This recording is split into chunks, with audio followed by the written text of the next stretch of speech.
আজকের ভিডিওতে কি রান্না করে দেখাবো সেটা কি কেউ দেখে বলতে পারতেছো? প্রথম দিকে আমি কিন্তু রান্নার ছবিটা অ্যাড করে দিয়েছি। অনেকদিন পর আজকে একটা কুকিং ব্লগ নিয়ে চলে আসলাম। হ্যালো অ্যান্ড আসসালামু আলাইকুম এভরিওয়ান, সবাই কেমন আছো?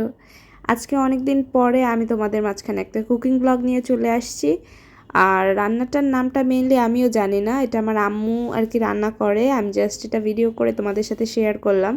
তো আজকে রান্নার মূল উপকরণটাই হচ্ছে এই মাছের মাথাটা।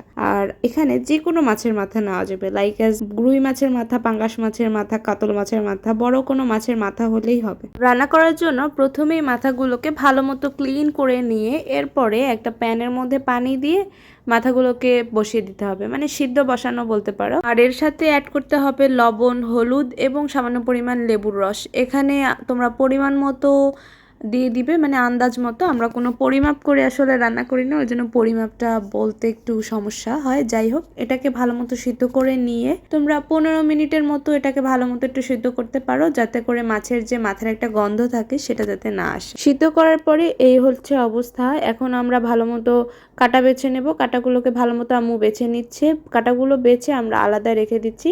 এখানে কাটাগুলোকে আমরা ফেলে দেবো, আর যাদের বাসায় বিড়াল আছে তারা বিড়ালকে দিতে পারো। এখন আমরা চলে যাব ডিরেক্ট রান্নায়। রান্নার জন্য আম্মু এখানে পেঁয়াজ আর রসুন ভালো মতো কুচি করে নিয়েছে, এরপরে তেলের ভিতরে দিয়ে দিল।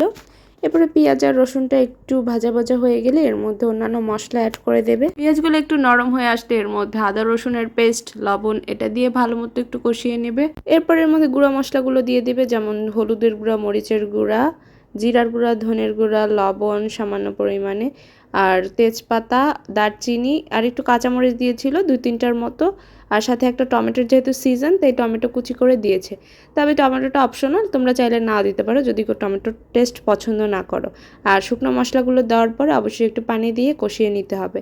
এরপরে টমেটোটা একটু নাড়াচাড়া করার পরে আলু একটা সিদ্ধ করে রেখেছিল, সেটাকে ভালো মতো হাত দিয়ে একটু ভর্তা টাইপের করে, মানে মেখে রেখেছিল, ভেঙে ম্যাশ করে এরপরে দিয়ে দিয়েছে। তোমরা যে যেটাই বলো এটাকে। এই পর্যায়ে আমরা যে মাছের মাথা থেকে মাছগুলোকে আলাদা করে রেখেছিলাম সেগুলো দিয়ে দিব।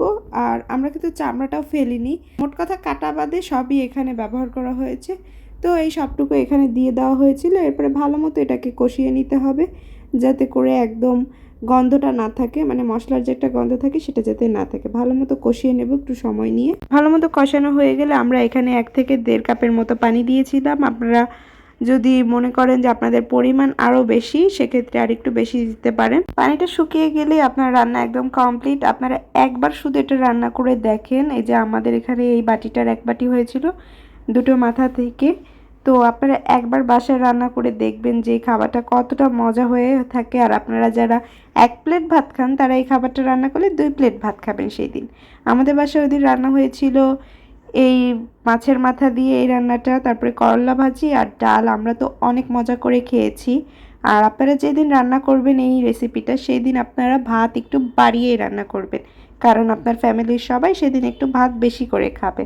এই রেসিপিটার আসলে নাম কি দেওয়া যায় আমি জানি না, তা আমরা দিতে পারি, সিলেট ডিসাইড করেছে যে একটু ভিন্ন স্টাইলে মুড়িঘণ্ট। মুড়িঘণ্ট তো সবসময় আপনারা ডাল দিয়ে রান্না করে খেয়ে থাকেন, তো এইটা একবার ট্রাই করে দেখেন, বিশ্বাস করেন আপনারা একদম ফিদা হয়ে যাবেন। তো বাসায় এটা ট্রাই করে থাকলে অবশ্যই কমেন্ট করে জানাবেন, আর কমেন্টে ছবিটাও দিতে পারেন যে আপনার রান্নাটা কেমন হয়েছিল, তাহলে অন্যরাও দেখতে পারবে।